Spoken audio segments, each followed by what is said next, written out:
সবাইকে স্বাগত জানাচ্ছি ফরেক্স এর উপর নির্মিত এই শিক্ষামূলক ভিডিওটি দেখার জন্য। আপনারা যারা আমার চ্যানেলটিতে নিয়মিত ভ্রমণ করেন তারা জানেন যে আমি এখানে ফরেক্স নিয়ে অথবা স্টক মার্কেট নিয়ে কিছু আলোচনা করে থাকি। আজকেও একটি খুব ছোট বিষয় নিয়ে আলোচনা করব, সেটি হলো লাইন চার্টের লুকায়িত শক্তি। আপনারা যারা নিয়মিত ভিডিওগুলো ফলো করে থাকেন আপনারা দেখবেন যে আমি সিরিয়াল ওয়াইজ একটা পর একটা ভিডিও দিয়ে আসছি, যাতে আপনাদের সুবিধা হয় যে যে বিষয়টা আপনাদের জানা প্রয়োজন সেটা জানলেন, তারপরে সেটা কি করে আপনারা ব্যবহার করতে পারেন। আপনারা কি করে লাইভ চার্টে ব্যবহার করতে পারেন, আপনার হিস্টোরিক্যাল প্রাইস থেকে সেগুলোকে আইডেন্টিফাই করতে পারেন। এই কাজগুলো কিন্তু আপনাদের নিজেদেরকেই করতে হবে। আমরা সাধারণত টেকনিক্যাল নিয়ে সব ধরনের ভিডিও পেয়ে থাকি, কিন্তু যে জিনিসটা সবচেয়ে বেশি ইম্পর্টেন্ট সেটি হলো যে টেকনিক্যালের পাশাপাশি আমাদেরকে ফান্ডামেন্টাল এবং সেন্টিমেন্টাল অ্যানালাইসিস করাও শিখতে হবে। কারণ আমি বলে আসছি প্রথম থেকেই যে ফরেক্সে সাকসেসফুল হতে হলে আপনাকে টেকনিক্যাল, ফান্ডামেন্টাল এবং সেন্টিমেন্টাল তিন ধরনের অ্যানালাইসিসকে একসাথে সংমিশ্রণ ঘটায় তারপরে আপনাকে সাকসেসফুল হতে হবে। কেউ হয়তো শুধু টেকনিক্যাল কিংবা ফান্ডামেন্টাল কিংবা সেন্টিমেন্টাল দিয়ে মার্কেটে সার্ভাইভ করতে পারে, বাট ওই সার্ভাইভ করার জন্য তাকে বাকি দুইটা সম্পর্কেও আইডিয়া থাকতে হবে। ফান্ডামেন্টাল এবং সেন্টিমেন্টাল অ্যানালাইসিস শেখার কিন্তু খুব একটা সহজ ব্যাপার না, এটা আপনার মার্কেটে থেকে থেকে শিখতে হয়। এখন যতদিন আপনি মার্কেটে টাইম স্পেন্ড করবেন ততদিন পরে গিয়ে আপনার মনের মধ্যে একটা কনফিডেন্স লেভেল গ্রো করবে যে হ্যাঁ, আমি এখন ফান্ডামেন্টাল কিংবা সেন্টিমেন্টাল অ্যানালাইসিস করতে পারি। একটু ক্লিয়ার করে রাখি, ফান্ডামেন্টাল হলো আমাদের মেজর যে নিউজগুলো রিলিজ হয় সেই নিউজের উপর ভিত্তি করে মার্কেট যে রিয়াকশনটা করে থাকে সেটাকে বলা হয় ফান্ডামেন্টাল। আর টেকনিক্যাল তো আমরা সবাই জানি, টেকনিক্যাল আমরা চার্ট দেখে বের করে থাকি যে কি করে মার্কেট এখন রিয়াক্ট করতে পারে।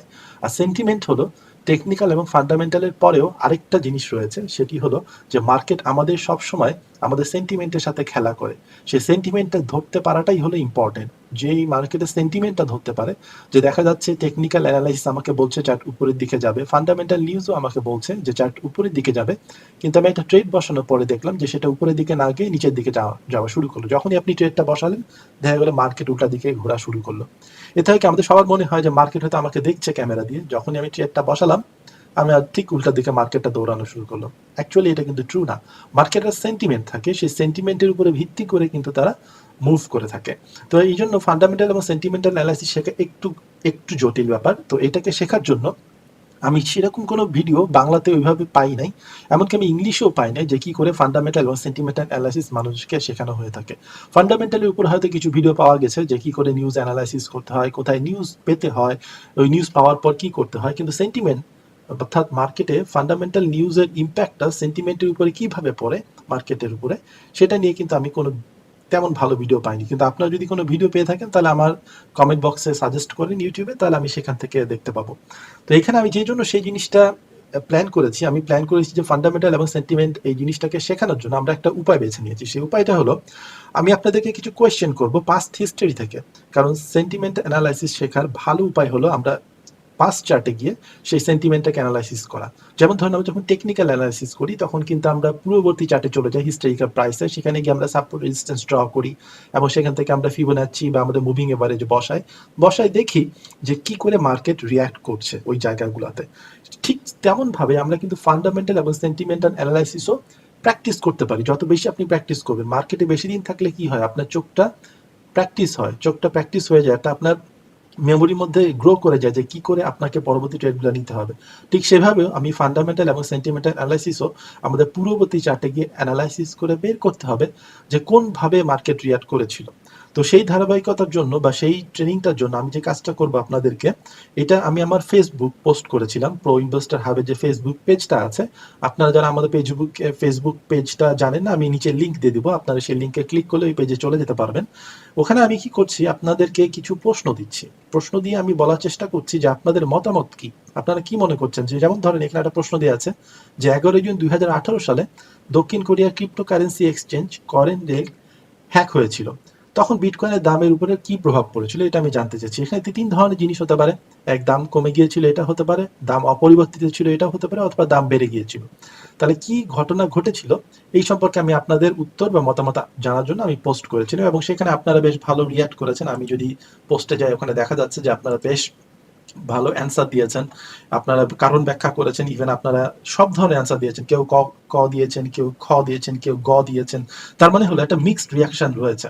তো দ্যাটস গুড, আমি সেই জন্যই দিয়েছি প্রশ্নটা এইভাবেই তৈরি করা যে আপনাদের মিক্সড রিয়াকশন হবে। কেউ হয়তো মনে করবে দাম উপরে গেছে, কেউ হয়তো দাম মনে করবে যে না এটা চেঞ্জ হওয়ার কথা না, কারণ মার্কেট অনেক বড়, কেউ হয়তো মনে করবে যে না দাম বেড়ে গিয়েছিল যেহেতু সাপ্লাই কমে গেছিল। তো এই ধরনের স্টাইল সাধারণত আমরা বড় বড় বিশ্ববিদ্যালয়গুলোতে যখন আমরা শিখিয়ে থাকি বেসিক জিনিসপত্র, বা আমি একটা পার্সোনালি কোর্স করেছিলাম আপনার হার্ভার্ডে ফিনটেকের উপরে, তখন আমাদেরকে শেখানো হয়েছিল কি করে ইন্টারেক্টিভ ওয়েতে আপনারা বেসিক জিনিসগুলো শিখতে পারেন। তো সেই জিনিসটা আমি এখানে ফলো করার চেষ্টা করছি, যে আপনারা আমার এই কমেন্টে কিংবা আপনার ফেসবুক পোস্টে গিয়ে আপনারা কমেন্ট করবেন যে আপনাদের মতামতটা কি। তাতে হবে কি, একজন যে কমেন্টটা করলেন, বাকি যে 20 জন আপনারা কমেন্ট করতে যাচ্ছেন, তারা কিন্তু ওই কমেন্ট থেকে শিখতে পারছেন যে আরেকজন কি ভিউ দিল। তাহলে আরেকজনের ভিউ কিন্তু আপনার জানা হয়ে গেল নিজের ভিউ এর সাথে সাথে। আবার আপনার ভিউটাও যদি দিয়ে দেন, তাহলে যে আপনার পূর্ববর্তী ভিউটা দিয়েছিল তারও মনে হতে পারে যে আচ্ছা উনি যেটা বলছে সেটাও তো ঠিক হতে পারে।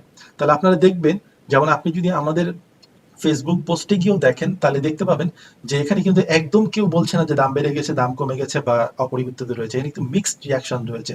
অলমোস্ট আমি হিসাব করে দেখেছি এখানে 30%, 30%, 30% এই টাইপের রিয়াকশন রয়েছে।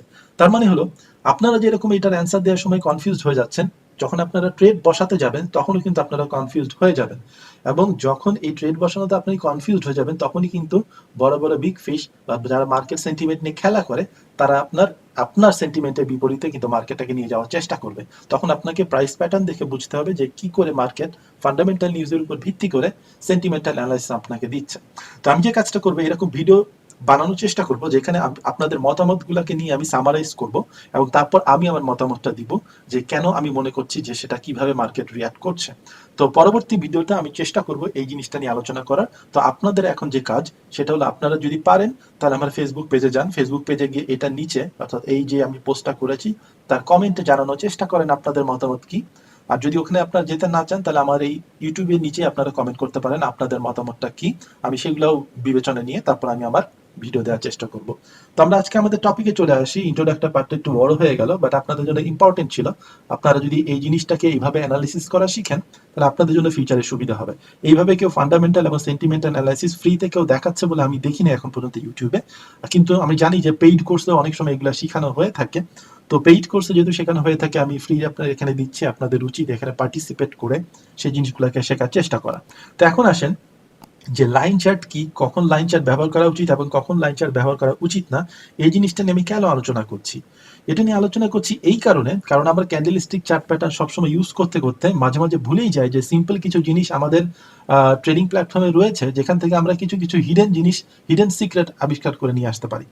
যেমন ধরেন, আপনি যদি একটা ক্যান্ডেলস্টিক চার্ট দেখেন, তার পাশাপাশি যদি আপনি লাইন চার্ট দেখেন, প্রথমে বলে যে লাইন চার্ট কি করে নিতে হয়। আপনি যদি মেটা ট্রেডার প্ল্যাটফর্মে যান, তাহলে উপরে দেখবেন যে 3 ধরনের চার্ট আমাদের কাছে অ্যাভেলেবেল আছে মেটা ট্রেডারে। অন্য কোনো প্ল্যাটফর্মে এর থেকে বেশি অপশনও থাকতে পারে বা কম অপশনও থাকতে পারে, বাট সাধারণত line chart, candlestick chart, bar chart এগুলো সাধারণত থাকে যে কোনো প্ল্যাটফর্মে।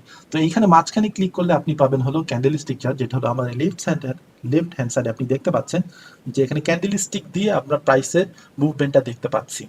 এবং তার রাইট সাইডে, ক্যান্ডেলস্টিকের রাইট সাইডে একটা দাগ মতো দেওয়া আছে, লাইন মতো দেওয়া আছে, এটা হলো লাইন চার্ট।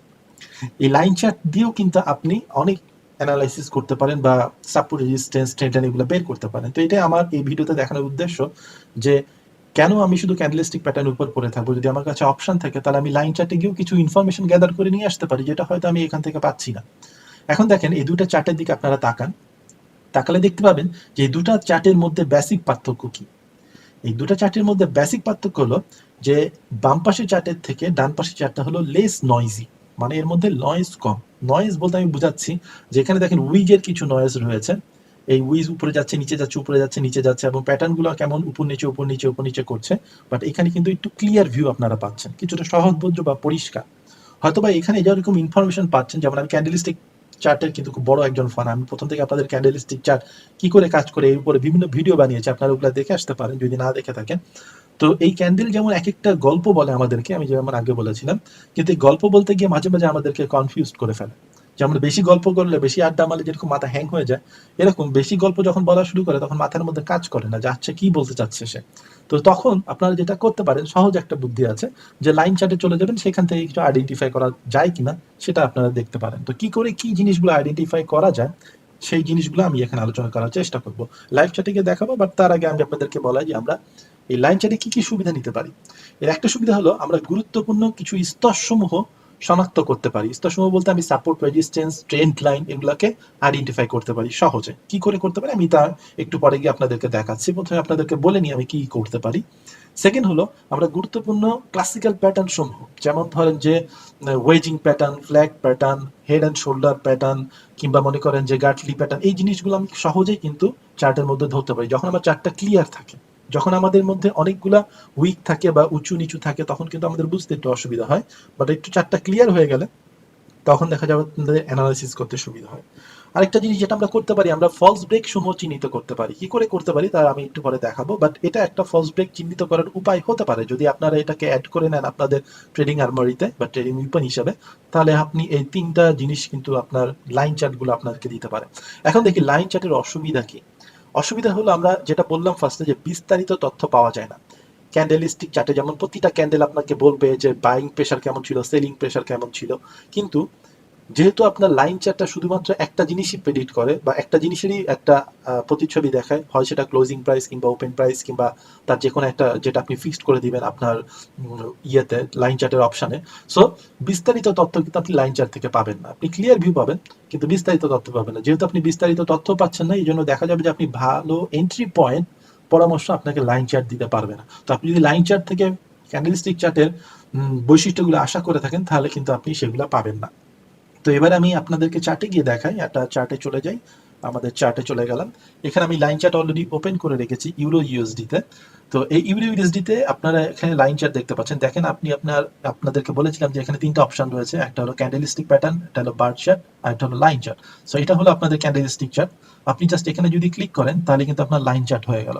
তাহলে ক্যান্ডেলস্টিক চার্টে কিন্তু অনেক ধরনের ইনফরমেশন আপনারা পাচ্ছেন। যেমন ধরেন যে এখানে দেখতে পাচ্ছেন রেড ক্যান্ডেল, তারপরে গ্রিন ক্যান্ডেল, কোনটা উপরে যাচ্ছে কোনটা নিচে যাচ্ছে, কত উইক হচ্ছে, বাইং প্রেশার কেমন, সেলিং প্রেশার কেমন, কোথায় সাপোর্ট রেজিস্ট্যান্স, এগুলো কিন্তু আমরা ক্যান্ডেলস্টিক চার্ট থেকে ব্যবহার করতে পারি বা বের করতে পারি। কিন্তু যখন আপনি লাইন চার্টে যাচ্ছেন দেখেন ওই জিনিসগুলো কিন্তু ইনফরমেশন পাচ্ছেন না। অর্থাৎ বিস্তারিত যে ইনফরমেশনগুলো আমরা পাচ্ছিলাম যে কতটুকু buying pressure selling pressure fight হচ্ছে, সেটা কিন্তু এখানে আমরা পাচ্ছি না। কিন্তু কি পাচ্ছি, একটা মোর ক্লিয়ার চার্ট প্যাটার্ন পাচ্ছি। তো এখন এখানে একটা ট্রিপস আপনাদেরকে শিখায় রাখি, সেটা হলো আপনি যদি দেখেন এখন জুম করেন তাহলে চার্টটা হালকা হয়ে গেল, আপনাদের চোখের মধ্যে একটু সমস্যা হতে পারে বা আপনারা যারা ভিডিওতে দেখছেন তাদের জন্য কিন্তু দেখতে একটু অসুবিধা হতে পারে। তো আমি এখানে একটা টেকনিক করছি, সেটা হলো আপনার যে মুভিং এভারেজটা আছে আমি এখানে বসাচ্ছি। এই মুভিং এভারেজে দেখেন, আমি বলেছিলাম এই আগের ভিডিওতে, যারা মুভিং এভারেজে ভিডিও দেখেনি দেখে আসতে পারে, যে পিরিয়ড একটা ব্যাপার রয়েছে। পিরিয়ডে যদি আপনি এখানে এক বসায় দেন, তার মানে প্রতিটা ক্যান্ডেলে প্রাইস কি করে মুভ করছে সেটা আপনাকে দেখাবে। এবং এখানে যদি আপনি সিম্পল এবং এখানে যদি আপনি ক্লোজ এটাকে সিলেক্ট করেন এবং আপনি ওকে চাপ দেন, তাহলে দেখেন আপনার লাইন চার্টের উপরে আপনার মুভিং এভারেজ লাইনটা বসে গিয়ে কিন্তু লাইন চার্টটাকে একটু ডিপ করে দিল। এটা হবে কি আপনার অ্যানালাইসিস করতে, চার্টের প্যাটার্ন ধরতে একটু সুবিধা হবে। তো আমি এই ভিডিওতে এই জিনিসটা এখানে ইউটিলাইজ করবো বা হয়তো আপনাদের এই জন্য একবারে শিখাই দিলাম যে যখন আপনি এই মুভিং এভারেজ নিয়ে ওয়ান এবং সিম্পল এবং ক্লোজ দিয়ে বসাবেন, তাহলে দেখা যাবে আপনার মেটা ট্রেডার প্ল্যাটফর্মে যে লাইন চার্টটা দেখাচ্ছে সেটার উপরে এটা বসে গেল। এখন আমরা আসি যে এখান থেকে আমরা কি কি বেনিফিট নিতে পারি। দেখেন কি বেনিফিট নিতে পারি, মনে করেন যে সাপোর্ট রেজিস্ট্যান্স আমি বের করতে চাই এই চার্টটা থেকে। এখানে আমার একটা উইকলি চার্ট ইউরো ইউএসডির, এখান থেকে আমি সাপোর্ট রেজিস্ট্যান্স বের করতে চাই।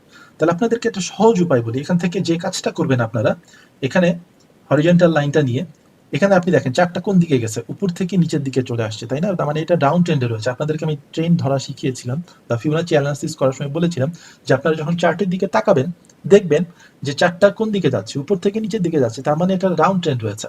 তো এইখানে আপনি যে কাজটা করবেন, উপর থেকে আসতে থাকেন যে উপরে টপ পয়েন্ট কোনটা। এখানে কিন্তু দেখেন প্রতিটা জায়গায় কিন্তু একটা করে টপ পয়েন্ট, এখানে আপনি উপর থেকে এইভাবে সুন্দর করে বসায় দেন এই টপ পয়েন্টটা টাচ করে, তাহলে এখানে আপনি কি পেয়ে গেলেন, একটা রেজিস্ট্যান্স পেয়ে গেলেন। আবার আসেন, আমি এখানে হরিজন্টাল লাইনটা নিয়ে উপর থেকে নামছি নামছি নামছি নামছি নামছি নামছি, কোথায় বাধা পেলাম, এখানে বাধা পেলাম, তাহলে এটা হলো আমার একটা সাপোর্ট রেজিস্ট্যান্স পয়েন্ট। আবার আমি এখান থেকে হরিজন্টাল লাইন নিই, আবার আমি উপর থেকে নামছি, কোথায় বাধা পেলাম, এখানে বাধা পেলাম। দেখেন আমার কিন্তু চার্ট কিছু অ্যানালিসিস করছি না, খুব সিম্পল ভাবে আগায় যাচ্ছি। আবার এখান থেকে একটা হরিজন্টাল লাইন নিলাম, নিয়ে এখান থেকে নামতে নামতে নামতে আমি এই জায়গাটা পৌঁছে গেলাম। ঠিক আছে, এইভাবে দেখেন খুব সহজ হবে। এই যে তিকোনা মাথাগুলো, এই যে কোনগুলা তৈরি হচ্ছে, এই কোনগুলা কিন্তু খুব ইম্পর্টেন্ট। আমি যখন ফলস ব্রেক করবো তখনই কিন্তু এই জিনিসগুলো আমার জন্য অনেক কাজে দিবে। যত বেশি চাপ তত বেশি হলো ফলস ব্রেক, এই জিনিসটা মাথায় রাখেন, এই জিনিসটা খুব ইম্পর্টেন্ট একটা জিনিস। আবার দেখেন আমি যখন আবার নিচের দিকে নামছি নিচের দিকে নামছি নিচের দিকে নামছি, এখানে বাধা পেলো, এই যে দেখেন এই জায়গাটা এখানে বাধা পেলো, এই জায়গাটা আমি একটা দাগ টেনে রাখলাম যে এটা আমার সাপোর্ট রেজিস্ট্যান্স হতে পারে, আমি পরে মিলিয়ে দেখবো। এই দেখেন নিচে নামেন, নিচে নামে এই জায়গাটায় আবার কোণার মধ্যে বসায় দেন। এখন নিচে একদম নিচে কোথায় আছে, একদম নিচে এই জায়গাটায় বসায় দেন। তাহলে দেখেন খুব সিম্পল ভাবে আমি জাস্ট একটা হরিজন্টাল লাইন নিয়ে টেনে ওই জাস্ট কোণার মাথায় বসে দিলাম, কোণার মাথায় বসে দিলাম, কোণার মাথায় বসায় দিলাম, এখানে কোণার মাথায় বসায় দিলাম, এই নিচে কোণার মাথায় বসায় দিলাম, বা এই যে এই জায়গাটায় কোণায় বসায় দিলাম। তো আমি তো কোনো অ্যানালিসিস করিনি, তাই না? পাস্ট হিস্ট্রি কিছুই দেখিনি, আমি জাস্ট এগুলো টেনে টেনে বসায় দিলাম। বাট এখন একটা মজার জিনিস দেখেন, আপনি ক্যান্ডেলস্টিক চার্টে যান, ক্যান্ডেলস্টিক চার্টে গিয়ে আমি এখান থেকে ওই মুভিং এভারেজ ইন্ডিকেটরটা উঠাই দিই, কারণ ওটার জন্য হয়তো ক্যান্ডেলস্টিকে দেখা যাচ্ছে না। এখন দেখেন খুব সুন্দরভাবে অটোমেটিক্যালি কিন্তু আপনার সাপোর্ট রেজিস্ট্যান্স আইডেন্টিফাই হয়ে গেল। আপনি কি কোনো কষ্ট করেছেন? কোনো কষ্ট করেন নাই। দেখেন খুব সুন্দরভাবে আপনার সাপোর্ট রেজিস্ট্যান্স লাইন আইডেন্টিফাই হয়ে গেছে চার্টের মধ্যে। এটা উইকলি চার্টের মধ্যে আপনি এই দেখেন প্রাইস রিঅ্যাক্ট করছে, এই দেখেন প্রাইস রিঅ্যাক্ট করছে, এই দেখেন প্রাইস রিঅ্যাক্ট করছে, এই দেখেন প্রাইস রিঅ্যাক্ট করছে। ঠিক আছে? অটোমেটিক্যালি কিন্তু আপনার কি হয়ে গেল, এই যে মার্কেট রিঅ্যাক্ট করে ফলস ব্রেকও দিয়েছিল, ফলস ব্রেকও কিন্তু সে ধরে নাই। এখানে সুন্দর করে আপনার সাপোর্ট রেজিস্ট্যান্স লাইন ড্র করে ফেললো। তাহলে যারা নতুন নতুন মনে করেন চোখের আন্দাজে সাপোর্ট রেজিস্ট্যান্স ড্র করতে পারেন না, ক্যান্ডেলস্টিকে এসে দেখবেন যে অনেক উইক, আপনারা কনফিউজড হয়ে যাবেন ক্যান্ডেলস্টিকে। ফর এক্সাম্পল, আপনি বসানোর সময় এখানে যখন এনে বসাবেন তখন দেখা যাবে যে অনেক জায়গায় উইকের সাথে মিলছে, বডির সাথে মিলছে। তখন আপনাদের কোয়েশ্চেন থাকে যে নিচের উইক দেখে বসাবো নাকি বডি দেখে বসাবো। তো এই কনফিউশনগুলো সহজেই দূর করতে পারেন যদি আপনি এভাবে সুন্দরভাবে লাইন চার্ট থেকে চলে আসেন। তাহলে আপনার একটা আইডিয়া পেয়ে গেলে যে কোথায় কোথায় সাপোর্ট রেজিস্ট্যান্স বসতে পারে। অনুরূপভাবে আমি আবার এটাকে একটু মোটা করে নিই, কারণ দেখতে হয়তো আপনাদের অসুবিধা হচ্ছে। মুভিং এভারেজটা এখানে বসা দিলে আবার মোটা হয়ে গেল। এখন এটা আমরা উইকলি চার্টে করলাম, তাই না? এটা কি শুধু উইকলি চার্টেই খাটে? না, এটা শুধু উইকলি চার্টে খাটে না। এটা যদি আপনি আরো ছোট কোনো চার্টে যান, ফর এক্সাম্পল আমি যদি ডেইলি চার্টে যাই, এখানে গিয়ে দেখি যে ডেইলি চার্টে কি হচ্ছে। ফর এক্সাম্পল এই জায়গায়, তো এখানেও কিন্তু আমি কি করতে পারি, সেম ভাবে লো পয়েন্টটাকে আইডেন্টিফাই করলাম এইখানে, তারপরে সহজভাবে এখানে আমি হাই পয়েন্টে এভাবে বসাই দিলাম। আমি একদম এক্স্যাক্টলি বসাতে পারছি না হয়তো, কিন্তু আপনারা জাস্ট তাড়াতাড়ি বসানোর জন্য বসাই যাচ্ছি, তারা দেখে বসাবে নেবেন। তারপর মনে করেন যে এখান থেকে চার্ট নামতে নামতে কোথায় গিয়ে বাধা পেলো, এই যে এই জায়গায় একটা বাধা পেলো, এই যে দেখেন এই জায়গাটা যদি আমি একটু দেখি যে এই দেখেন এখানে বাধা পেলো, চারটা এখানে বাধা পেলো। ঠিক আছে, আবার নিচে নামতে থাকি, কোথায় বাধা পাওয়ার পসিবিলিটি আছে, এইখানে বাধা পাওয়ার পসিবিলিটি আছে, এই দেখেন বাধা পেলো, এই যে বাধা পেলো, এই যে বাধা পাচ্ছে। আপনি চার্টে যখন দেখবেন তখন রিসেন্টটা আগে প্রাধান্য দিবেন, পরেরটা পরে। পরেরটা আমি অটোমেটিক্যালি দেখবো যে মিলে কি মিলে না। বাট রিসেন্ট হাই লো যে জায়গাগুলোতে তির্যক পয়েন্টগুলো আছে সেগুলো লাগানোর চেষ্টা করবেন। আবার এখানেও দেখেন আরেকটা পয়েন্ট আছে, এখানে শার্প ভাবে একটা পয়েন্ট আছে, এই পয়েন্টগুলো আপনি আইডেন্টিফাই করলেন। আবার এর মাঝখানে আপনি আরো অনেক কিছু পাচ্ছেন। আমি জাস্ট দেখানোর জন্য দেখা যাচ্ছে, বাট আপনারা এক্সপেরিমেন্ট করবেন। প্রিভিয়াস চার্টে গিয়ে আপনি দেখবেন যেভাবে যে আমি বসাচ্ছি লাইনগুলো, এগুলো কতটা ইফেক্টিভ, ঠিকভাবে কাজ করছে কি করছে না। এই যে আমি খুব সিম্পল ভাবে বসে গেলাম, আমি কিন্তু কিচ্ছু অ্যানালাইসিস করলাম না। এবার আবার আপনি ক্যান্ডেলস্টিক চার্টে যান, ক্যান্ডেলস্টিক চার্টে গিয়ে আমি জাস্ট মুভিং এভারেজটা আবার হটাই দিই আপনাদের সুবিধার জন্য, ডিলিট করে দিলাম। দেখেন আবার সেই একইভাবে ডেইলি চার্টেও কিন্তু বসে গেছে যে কোথায় কোথায় সাপোর্ট রেজিস্ট্যান্স জোন হওয়ার কথা। এরপরে আপনি আবার ফিবোনাচ্চি দিয়ে এগুলোকে মডিফাই করতে পারেন হালকা, বাট এটা কিন্তু রাফলি আপনি পেয়ে গেলেন যে কোথায় কোথায় ইম্পর্টেন্ট সাপোর্ট রেজিস্ট্যান্স রয়েছে। আশা করি একটু ক্লিয়ার হয়েছে। ইভেন যারা আপনারা ছোট টাইম ফ্রেমে ট্রেড করেন, স্ক্যাল্পিং করেন, সেখান থেকে কিন্তু আপনারা বের করতে পারেন। ফর এক্সাম্পল আমি জাস্ট বোঝানোর জন্য 15 মিনিট চার্টে চলে যাই, জাস্ট আপনাদেরকে জাস্ট রাফলি দেখাই দিই কি করে আমি 15 মিনিট চার্টেও খুব তাড়াতাড়ি করে লাইন চার্ট দেব। কারণ 15 মিনিট চার্ট বা স্ক্যাল্পিং যখন করবেন আপনার তাড়াতাড়ি সাপোর্ট রেজিস্ট্যান্স বের করা, তার রিঅ্যাক্ট করা, সেই জিনিসগুলো বের করা কিন্তু খুবই খুবই ইম্পর্টেন্ট। আদারওয়াইজ আপনি কিন্তু মিস করে যাবেন, টাচ করে চলে যাবে। সো এখানে সেম কাজটা করি খুব তাড়াতাড়ি। এখানে আমি এখানে কোণার মধ্যে বসাই দিই, এখান থেকে নিয়ে খুব তাড়াতাড়ি কোণার মধ্যে বসাই দিই, এখান থেকে খুব তাড়াতাড়ি নিয়ে আমি কোন একটা চার্ট ওপেন করে খুব তাড়াতাড়ি জিনিসটা করতে পারি। খুব তাড়াতাড়ি এই জিনিসটা করাতে আমার সুবিধা যেটা হলো যে আমার খুব ডিপ অ্যানালাইসিস করতে হলো না, বাট একটা রাফ আইডিয়া আমি পেয়ে গেলাম যে সাপোর্ট রেজিস্ট্যান্সটা কোথায় হতে পারে। তো এরকম একটা জাস্ট আমি বসাই দিলাম চার্টের মধ্যে। রিসেন্ট গুলোকে বেশি প্রাধান্য দিবেন, আমি আগে বলেছি। নিয়ে এখন আপনি যখন ক্যান্ডেলস্টিক চার্টে চলে যাবেন, ক্যান্ডেলস্টিক চার্টে গিয়ে আপনি দেখতে পাবেন যে ক্যান্ডেলস্টিক চার্টে অটোমেটিক্যালি সাপোর্ট রেজিস্ট্যান্স কিন্তু অনেকটা আইডেন্টিফাই হয়ে গেল। এখন আপনি স্ক্যাল্পিং করছেন, এখন আপনি মনে করতে পারেন যে ওকে এই চার্ট এখন আমি দেখি যে এখানে কাছাকাছি আছে কিনা বা এর কাছাকাছি আছে কিনা, তাড়াতাড়ি ট্রেড বসে দিতে পারেন। তো যে কোনো টাইম ফ্রেমে এটা আপনার কাজ করবে ভালো। তো লাইন চার্টের এটা একটা হিডেন শক্তি, যে হিডেন শক্তি দিয়ে আপনি কিন্তু সাপোর্ট রেজিস্ট্যান্স লাইনটা ড্র করতে পারেন। এবারে দেখেন আমরা এই সাপোর্ট রেজিস্ট্যান্স ড্র করা ছাড়াও আর কি করতে পারি লাইন চার্ট দিয়ে। লাইন চার্ট দিয়ে আমি আপনাদেরকে আরেকটা এক্সাম্পল দেখাই, সেটা হলো কি করে আমরা প্যাটার্ন রিকগনাইজ করতে পারি। এই আমরা প্যাটার্ন যখন শিখবো তখন আমি এই জিনিসগুলো আরো ডিপলি শিখাবো, বাট এই মুহূর্তে জাস্ট আপনাদেরকে একটা এক্সাম্পল হিসেবে দেখাই যে কি করে আমরা প্যাটার্নও ট্রেড করতে পারি লাইন চার্টের মাধ্যমে, আর প্যাটার্নগুলোকে ধরতে পারি। ঠিক আছে, এখন দেখেন এই চার্টটা যদি আমি ছোট করি, এখানে একটা হিডেন প্যাটার্ন, খুব সুন্দর প্যাটার্ন রয়েছে। হ্যাঁ, যে প্যাটার্নটা নিয়ে আমি এখানে আলোচনা করব সেই প্যাটার্নটা হলো হেড অ্যান্ড শোল্ডার প্যাটার্ন। যারা আপনার হেড অ্যান্ড শোল্ডার প্যাটার্ন জানেন না, আমি শিখাবো পরে, বাট আমি জাস্ট রাফ আপনাদের বোঝার জন্য বলছি। হেড অ্যান্ড শোল্ডার প্যাটার্ন মানে হলো, যদি আপনার শোল্ডারের মতো মনে করেন প্রাইস এখান থেকে উপরের দিকে যাচ্ছে, গিয়ে বা কিছুটা নিচের দিকে নেমে আসলো, নেমে এসে আবার সে কি করলো, উপরের দিকে উঠে গেল, এবং তারপরে আবার সে নিচের দিকে নেমে আসলো, নিচের দিকে নেমে এসে আবার সে এখানে, এটাকে বলি আমরা হেড, এটা হলো শোল্ডার। শোল্ডার যেরকম কাঁধের দুই পাশে আমাদের শোল্ডার, সেরকম আর কি, শোল্ডার যেরকম দুই পাশে থাকে এরকম দেখা গেলো, এরকম একটা প্যাটার্ন ক্রিয়েট হলো। এটাকে আমরা সাধারণত হেড অ্যান্ড শোল্ডার প্যাটার্ন বলে থাকি। এখানে কি হলো, আপনার এটা মাথা এবং এটা কাঁধ, এই জন্য এটা মানুষের সাথে কম্পেয়ার করে এটাকে আমরা হেড অ্যান্ড শোল্ডার প্যাটার্ন বলে থাকি, এবং হেড অ্যান্ড শোল্ডার প্যাটার্নের এটাকে আমরা নেকলাইন বলে থাকি। ঠিক আছে, তো এরকম যখন কোনো প্যাটার্ন ক্রিয়েট হয়, তখন আমরা ধরে নিই যে যদি এই নেকলাইনটা ব্রেক করে নিচের দিকে যায় প্রাইস, তাহলে সে এইখান থেকে মাথা পর্যন্ত যে দূরত্ব, এইখান থেকে ঠিক সেই পর্যন্ত নিচে যাওয়ার তার প্রবাবিলিটি রয়েছে। তো এটা হলো আমার হেড অ্যান্ড শোল্ডার প্যাটার্ন, আমি সংক্ষেপে বললাম। যখন পরবর্তীতে আমরা আরো ডিপলি শিখবো, তখন আমি আরো ডিপলি আলোচনা করব। বাট এই ভিডিওতে শুধু দেখালাম যে এটা একটা সংজ্ঞা, যে হেড অ্যান্ড প্যাটার্ন এরকম বিভিন্ন ধরনের প্যাটার্ন রয়েছে, butterfly pattern, cypher pattern, Gartley pattern, তারপরে আপনার ডবল টপ, ডবল বটম, এরকম হাজারটা আপনার প্যাটার্ন রয়েছে, ব্যাট প্যাটার্ন। ঠিক আছে, তো ওই প্যাটার্নগুলো হলো অ্যাডভান্স লেভেলের, এবং এইগুলো কখন ভালো কাজ করে, এগুলো ভালো কাজ করে হলো আপনার কনসলিডেশন মার্কেটে। তাহলে যখন আপনি ট্রেন্ডি মার্কেটে আপনি শিখেছেন যে মুভিং এভারেজ বা বলিঞ্জার ব্যান্ড এই টাইপের ইন্ডিকেটর কাজ করে, তাহলে ট্রেন্ডি মার্কেটে কোন কোন জিনিস কাজ করে সেগুলো তো আপনাকে কনসলিডেশন মার্কেটে কি কাজ করে ভালো, সেটা তো আপনাকে জানতে হবে।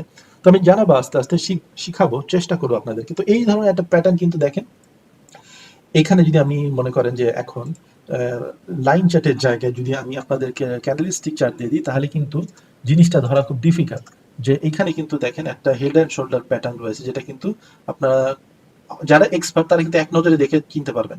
আমি কিন্তু আগেই বলে আসছি, আমাদের এক্সপার্ট ট্রেডার আছেন তাদের জন্য হয়তো এগুলা খুব একটা ইম্পর্টেন্ট কিছু না, বা যারা নভিস ট্রেডার তার জন্য এটা কিন্তু একটা সুবিধা, একটা স্টার্টিং পয়েন্ট হতে পারে যে কি করে তারা এইভাবে আইডেন্টিফাই করতে পারে। তো আমি এবার লাইন চার্টে চলে যাই। লাইন চার্টে চলে গিয়ে আমি দেখাই যে কি করে এখানে হেড অ্যান্ড শোল্ডার যে প্যাটার্ন ক্রিয়েট হয়েছিল আমরা সহজে বের করতে পারি। এখন দেখেন এখানে সবচেয়ে উঁচু পয়েন্টটা কি, এটা মাথার মতো কাজ করছে, এই যে এটার সাথে যদি আপনি কম্পেয়ার করেন, তাহলে দেখতে পাবেন যে এটা মাথার মতো উপরে উঠে গেছে। তার আগে আমি একটু এখান থেকে অ্যানালাইসিস করতে করতে আসি। যেমন ধরেন আমি এখানে একটা লাইন যদি নেক লাইনটা দেখাই দিই আপনাদেরকে, এই দেখেন এটা হলো আমরা নেক লাইন, কাঁধ লাইন। এখানে কি হচ্ছে, এই জায়গাটা দেখেন উপর থেকে উঠে নিচে নেমেছে। এখন আমি যে এখানে এত সুন্দর করে দেখালাম যে উপরে উঠলো নিচে নামলো, উপরে উঠলো নিচে নামলো, উপরে উঠলো নিচে নামলো, এত সুন্দর করে কিন্তু প্যাটার্ন ক্রিয়েট হয় না। বা আপনি সবসময় এক্সপেক্ট করে যদি থাকেন যে এরকম একটা আইডিয়াল ক্লাসিক্যাল প্যাটার্ন ক্রিয়েট হবে, তা কিন্তু হয় না। কিন্তু এখানে একটু লক্ষ্য করে দেখেন যে যদি আমি এটাকে প্যারালাল একটা লাইন এখানে টেনে নিই, তাহলে দেখেন এটা কিন্তু একটা কাঁধের মতো কাজ করছে। ঠিক আছে, যে প্রাইসটা এখানে উপরে উঠে নিচে নামছে, উপরে উঠে নিচে নামছে, এই এর মধ্যে কিছুক্ষণ ঘোরাঘুরি করেছে, তারপর কিছুটা উপরে উঠে কিছুটা নিচে নেমেছে। তার মানে এখানেও যদি আমি একটু বোঝানোর সুবিধার জন্য এখানে জাস্ট আরেকটা প্যারালাল লাইন টেনে নিই, তাহলে দেখেন যে এখানেও কিন্তু একটা সিমেট্রিক প্যাটার্ন ক্রিয়েট হচ্ছে। মানে আমার যে শোল্ডারটা, এই লেফট শোল্ডার এবং রাইট শোল্ডার কিন্তু অনেকটা সিমেট্রি। তার মানে আমি বলতে পারি যে প্রাইসটা এখানে একটা শোল্ডার ক্রিয়েট করেছে, এখানে একটা শোল্ডার ক্রিয়েট করেছে, এবং এই দুটো ব্রেক করে উপরে একটা হেড ক্রিয়েট করেছে।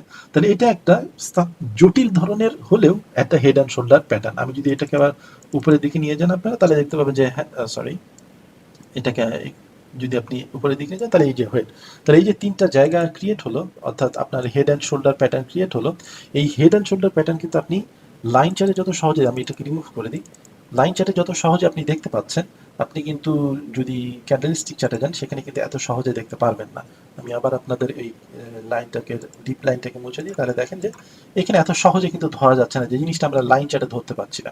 তো এরকম একটা ব্যাপার যে আপনি যখন লাইন চার্ট ইউজ করবেন, তখন আপনার যে উইকগুলো কেন এখানে ধরতে পারছিল না, এত বেশি উইক আমাদের চোখের সামনে গড়াগড়ি করছে, যে আমাদের মাথার মধ্যে আসতেছিল না। বাট যদি আমি এটাকে একটু জুম করে নিই বা একটু ইয়ে করি, তাহলে দেখা যাবে তখন আমাদের ওটা ধরতে সুবিধা হয়। তো এটা হলো এক ধরনের সুবিধা। আপনি এরকম আরো অনেক, যেমন মনে করেন যে আরেকটা আপনাদেরকে এক্সাম্পল দেখাতে পারি, বিটকয়েনের ক্ষেত্রে যেটা হয়েছিল, যেটা আপনারা বিটকয়েন দিয়ে আমি দেখাই আপনাদেরকে বিটকয়েনের একটা এক্সাম্পল।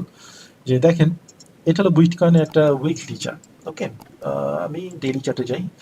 ওকে, এইখানে দেখেন আরেকটা সুন্দর প্যাটার্ন এখানে ক্রিয়েট হয়েছে এই জায়গাটাতে। ঠিক আছে, এই প্যাটার্নটাকে আমরা বলে থাকি ওয়েজ প্যাটার্ন। যেমন ধরেন এখান থেকে যদি আপনি একটা ট্রেন লাইন আঁকেন, এই জায়গাটায়, এই জায়গায় যদি আপনি ট্রেন লাইন আঁকেন, বা এটা না নিয়ে আপনি এখান থেকে লাইনটা নেন, সরি, সো ট্রেন লাইনটা যদি আপনি মনে করেন এইভাবে আঁকেন, এই টপ থেকে এরকম, তাহলে আপনি দেখেন একটা, যখন আমরা ওয়েজ প্যাটার্ন শিখবো তখন আমি আরো ডিপলি আলোচনা করবো। এখানে জাস্ট আপনাদেরকে বোঝানোর জন্য বলছি যে ওয়েজ প্যাটার্নটা আইডেন্টিফাই করার এইখানে কত সহজ আমি আইডেন্টিফাই করতে পারলাম যখন আমি লাইন চার্টে চলে আসলাম। লাইন চার্টে দেখেন এই কোনা কোনা কোনা মিলে গেল, এখানে দেখেন এখানে বাধা পেয়ে এখানে গেল, এখানে গিয়ে এখানে ঘুর করছে। এটা কিন্তু আমরা ক্যান্ডেলস্টিক চার্টেও দেখতে পাই, কিন্তু ক্যান্ডেলস্টিক চার্টে যেহেতু প্রাইসটা অনেকক্ষণ ঘোরাঘুরি করে উইকগুলোর জন্য দেখতে হয়তো একটু অসুবিধা হতে পারে, বাট যারা অ্যাডভান্স লেভেলের ট্রেডার তারা কিন্তু জেনে যান যে কি করে। তো এই ওয়েজ প্যাটার্নটা কি? ওয়েজ প্যাটার্নটা হলো আপনার যে প্রাইস যখন নিচের দিকে নেমে আসছিল তখন সে একটা রেঞ্জের মধ্যে ঘোরাঘুরি করতে করতে ছোট হয়ে যাচ্ছিল, ঠিক আছে? এটাকে ওয়েজ প্যাটার্ন বলে, অনেকে আবার রিভার্স ফ্ল্যাগ বা ফ্ল্যাগ প্যাটার্নও আছে, যে উপরে ওঠার সময় বুলিশ ফ্ল্যাগ বেয়ারিশ ফ্ল্যাগ তৈরি করতে করতে যায়। তো এই দেখেন ওয়েজ প্যাটার্ন, এর মাধ্যমে আমি কি বুঝতে পারছি যে প্রাইসটা নিচের দিকে নেমে আসছিল, কিন্তু এই যে নিচে একটা সাপোর্ট ছিল সেটাকে ভেঙে যেতে পারছিল না। এখান থেকে প্রাইসটা মনে করে নিচের দিকে সেই সাপোর্টে বাধা পেলো, তারপরে আবার উপরের দিকে উঠে গেল, উপরের সামনে রেজিস্ট্যান্স পেয়ে আবার নিচের দিকে নেমে আসলো, কিন্তু এই নিচের এই জায়গাটা কিন্তু সহজে সে ভাঙতে পারছিল। আমি যদি একটু উপরে উঠাই দিই তাহলে দেখেন এই জায়গাটা এসে কিন্তু সে স্ট্রং একটা বাধার সম্মুখীন হচ্ছিল। তার মানে হলো যে সে উপরে উঠতে পারছে, নিচেও আসতে পারছে না, তার স্কুইজ হয়ে যাচ্ছে, তার মানে তার শক্তিটা কমে আসতেছে। একে আমরা বলি অ্যাকুমুলেশন ফেজ। অ্যাকুমুলেশন ফেজের পরে ব্রেকআউট হয়, সে ব্রেকআউটটা যে কোনো দিকে হতে পারতো, কিন্তু নিচের দিকে যাওয়ার প্রবাবিলিটিটা বেশি ছিল। কেন নিচের দিকে যাওয়ার প্রবাবিলিটি বেশি ছিল? কারণ আপনারা দেখতে পাবেন যে বায়াররা যতবার ফিরে আসতেছে সেলাররা তাকে বেশি জোরে নামাই দিচ্ছে। যেমন ধরেন এখানে যদি দেখি বায়ার এবং সেলারের মধ্যে যে ডিফারেন্স ছিল, এখানে কিন্তু আপনাদের বায়ারের শক্তিটা কম ছিল, সেলারের শক্তিটা বেশি ছিল। কারণ এখানে অনেক দূর পর্যন্ত গিয়েছিল, তারপর সেলাররা এখানে নেমে আসছিল, বাট এখানে একটু উঠতেই সেলাররা নামাই দিয়েছে, এবার এখানে একটু উঠতে সেলাররা নামাই দিয়েছে, এখানে তো নড়াচড়া করতেই দিচ্ছিল না। তাহলে যখন এটা ব্রেক করেছিল তখন কিন্তু নিচের দিকে ব্রেক করে চলে গিয়েছিল। তো এরকম প্যাটার্ন কিন্তু আপনি চার্টে যেরকম বিটকয়েন আমি ধরতে পারলাম, এরকম প্যাটার্ন কিন্তু আপনি এখানেও ধরতে পারেন, ঠিক আছে? এরকম আপনি লাইন চার্ট ইউজ করে আপনি ক্লাসিক্যাল যে প্যাটার্নগুলো রয়েছে সেগুলো আপনি আইডেন্টিফাই করতে পারেন। এবার দেখি আর কি পয়েন্ট বাকি আছে আমার আলোচনা করার। ওকে, আমি ফলস ব্রেক সম্পর্কে কি করে আইডেন্টিফাই করি, এটা একটা ইম্পর্টেন্ট এবং মজার জিনিস। এখানে আপনি দেখেন আমি এখানে আপনাদের আইডেন্টিফাই করে রয়েছে ইউরো জিবিপি। ওকে, সো এখানে দেখেন, এখানে এই লেভেলগুলোতে আমি যে আইডেন্টিফাই করে রয়েছে ইউরো জিবিপি, আমি বারবার খুঁজতে গেলে চার্টে টাইম নষ্ট হবে বলে আমি আগে থেকে খুঁজে রেখে দিয়েছিলাম। এখানে কিছু ফলস ব্রেক হয়েছে এই জায়গাগুলোতে, কিন্তু আপনারা কিন্তু এই ফলস ব্রেকগুলো এই ক্যান্ডেলস্টিক চার্ট দেখে বোঝা খুব ডিফিকাল্ট, যেখানে ফলস ব্রেকটা কি করে হলো। তো আপনাদেরকে একটা সহজ সূত্র বলে দিই, সেই সূত্রটা হলো এখানে আপনি লাইন চার্ট কনভার্ট করে নেন, লাইন চার্টে কনভার্ট করে নিয়ে আপনি মুভিং অ্যাভারেজ লাইনটা বসান।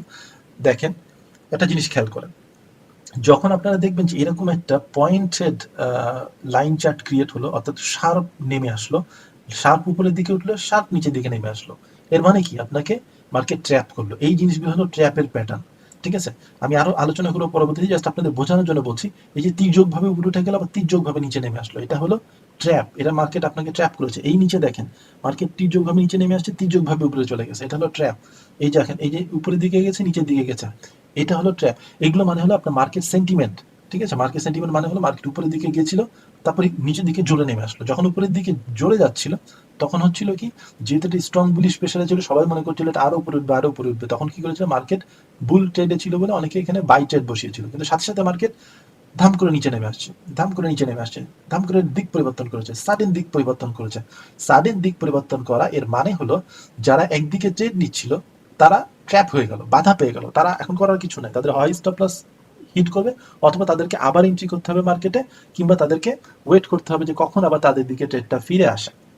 তো সেম জিনিস এইভাবে, যে আপনারা যখন দেখবেন যেভাবে শার্প প্যাটার্ন ক্রিয়েট হয়েছে লাইন চার্টে, সে তখন কিন্তু আপনারা বুঝে নেবেন যে এখানে ফলস ব্রেক হয়েছে, তারা উপরের দিকে যাওয়ার চেষ্টা করেছিল, তারপর জোরে নিচের দিকে নেমে এসেছিল। এবং বেশিরভাগ ক্ষেত্রে আপনারা 60 থেকে 80% ক্ষেত্রে আপনারা দেখবেন যখন এরকম তির্যক প্যাটার্ন ক্রিয়েট হয় তখন মার্কেট কিন্তু সাডেন দিক চেঞ্জ করে নিচের দিকে চলে আসে। যেমন দেখেন এই একটা চার্টের মধ্যেই, ডেইলি চার্টের মধ্যে একটা আপনি কতবার একই ধরনের প্যাটার্ন দেখতে পাচ্ছেন, যে শার্প উপরের দিকে দেখেন, শার্প উপরের দিকে উঠেছিল, তারপর শার্প নিচের দিকে নেমে আসছিল, যখন নেমে আসছিল অনেক দূর নেমে আসছিল। তাহলে আপনি দেখেন যে একটা এরকম শার্প প্যাটার্ন, আবার তো যখন আপনি দেখলেন যে এরকম শার্প প্যাটার্ন ক্রিয়েট হচ্ছে, তখনও কিন্তু আপনি ইচ্ছা করলে এইরকম ফলস ব্রেকের ট্রেডগুলো নিতে পারেন, ঠিক আছে? তো আমি এটা ফলস ব্রেক জেনে যখন আমি আলোচনা করবো আমার ট্রেডিং স্ট্র্যাটেজির মধ্যে ফলস ব্রেক একটা ট্রেডিং স্ট্র্যাটেজি আপনাদের সাথে আমি শেয়ার করবো। আমি জাস্ট এখানে একটা বেসিক আইডিয়া আপনাদেরকে দিচ্ছি। আমি কারণ মুভিং এবারে যখন শিখেছিলাম, সরি আমাকে কে যেন কল করছে, আমি একটু ভিডিওটা বন্ধ করছি, আবার ভিডিওটা চালু করবো। সো যে জিনিসটা বলছিলাম যে আমরা এখানে শার্প প্যাটার্ন হয়ে উপরের দিকে উঠে যাবে এবং তারপর নিচের দিকে নেমে আসবে, তখন আমরা বুঝতে পারি যে এটা একটা ফলস ব্রেকের ইন্ডিকেশন হতে পারে। তাহলে এইগুলো হলো আমি কি করে আমার ক্যান্ডেলস্টিক চার্টের বদলে আমি যদি লাইন চার্ট ব্যবহার করি, তাহলে লাইন চার্টের মাধ্যমে আমি এই গুরুত্বপূর্ণ স্তরসমূহ যেরকম শনাক্ত করতে পারি, ক্লাসিক্যাল প্যাটার্ন সমূহ শনাক্ত করতে পারি এবং ফলস ব্রেক সমূহ শনাক্ত করতে পারি। এবং আপনাদেরকে আরেকবার মনে করাই দিই আমরা কি কাজ করতে পারবো না। আমি এখান থেকে কিন্তু বিস্তারিত তথ্য পাবো না, ক্যান্ডেলস্টিক চার্টে যেরকম বিস্তারিত তথ্য পাই, এবং ভালো এন্ট্রি পয়েন্ট আমি এখান থেকে পাবো না, যেহেতু আমি ডিটেলস ইনফরমেশন পাচ্ছি না। সো এই জিনিসগুলো আমাকে মনে রাখতে হবে যে আমি ভালো এন্ট্রি পয়েন্ট এখান থেকে পাবো না, বাট আমি ক্যান্ডেলস্টিক চার্ট ব্যবহার করে অনেক কিছু আমি এখান থেকে আইডেন্টিফাই করতে পারি।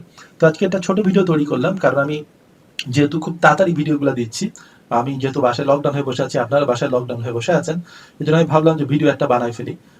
এবং এই জন্য আরেকটু ভিডিও বানালাম যে আপনাদেরকে এই জিনিসটা আরেকবার মনে করাই দিই, আপনারা যারা আমার ভিডিওর প্রথম পার্টটা দেখেন নাই, সেকেন্ড বা লাস্টের পার্টে যুক্ত হয়েছেন, তারা আমার ফেসবুক পেজে আমি এরকম একটা পোস্ট দিয়েছি। আমার উদ্দেশ্য হলো যে আপনাদেরকে ফান্ডামেন্টাল এবং সেন্টিমেন্টাল অ্যানালাইসিস ব্যাখ্যা করে শেখানো, নিজেদের মধ্যে ডিসকাস করে শেখানো। আপনারা যত বেশি নিজেদের মধ্যে ডিসকাস করবেন, ইন্টারেক্ট করবেন, আপনারা তত বেশি জানতে পারবেন একে অপরের কাছ থেকে। এবং আমি যদি দেখি যে আপনারা এনথুজিয়াস্টিক ভাবে এটাতে অংশগ্রহণ করছেন, তাহলে আমারও নিজের মধ্যে একটা ড্রাইভিং ফোর্স কাজ করবে যে আচ্ছা, তাহলে আমি এটা নিয়ে একটা ভিডিও বানাই। যেমন ধরেন যে এটা নিয়ে কিন্তু আমি একটা ভিডিও বানানোর প্ল্যান করছি, যেমন এইখানে থেকে আপনারা অনেক কিছু শিখতে পারেন মার্কেট সেন্টিমেন্ট সম্পর্কে, বা মার্কেট ফান্ডামেন্টাল নিউজের উপর ভিত্তি করে কি করে রিয়াক্ট করে। যেহেতু বিটকয়েন মার্কেটে খুব ভালোভাবে রিয়াক্ট করছে ফান্ডামেন্টাল এবং সেন্টিমেন্টের উপরে, সো এটার অ্যানালাইসিস করা একটা ইম্পর্টেন্ট জিনিস। এইভাবে আমি একটার পর একটা আপনাদেরকে কিছু ফান্ডামেন্টাল বা সেন্টিমেন্টাল প্রিভিয়াস ঘটনা, পূর্ববর্তী ঘটনা তুলে ধরে আপনাদেরকে বোঝানোর চেষ্টা করব যে ফান্ডামেন্টাল এবং সেন্টিমেন্টাল অ্যানালাইসিস শেখার জন্য এটা একটা ইফেক্টিভ ওয়ে হতে পারে। তো যারা আমার ফেসবুকে এই কমেন্টে পোস্ট করতে পোস্টের নিচে কমেন্ট করতে চান বা মতামত প্রকাশ করতে চান, তারা আমাদের Facebook page pro investors hub, আমি লিঙ্ক নিচে দিয়ে দিব, কিংবা আপনারা সার্চ করলে এটা পেয়ে যাবেন, ওখানে গিয়ে আপনারা আপনাদের কমেন্ট জানাতে পারেন, অথবা এই ইউটিউবের চ্যানেল নিচেও আপনারা দিতে পারেন, যারা আপনারা শুধুমাত্র ইউটিউব ফলো করে থাকেন, আপনাদের যেটা সুবিধা, যেখানে আপনাদের করতে সুবিধা হয় আর কি। কোথাও ফেসবুকে ফলো করতে হবে না ইউটিউবে ফলো করতে হবে, এটা কমপ্লিটলি ডিপেন্ড অন ইউ। আমি চাচ্ছি যে যত বেশি মানুষের কাছে এটা পৌঁছানো যায়।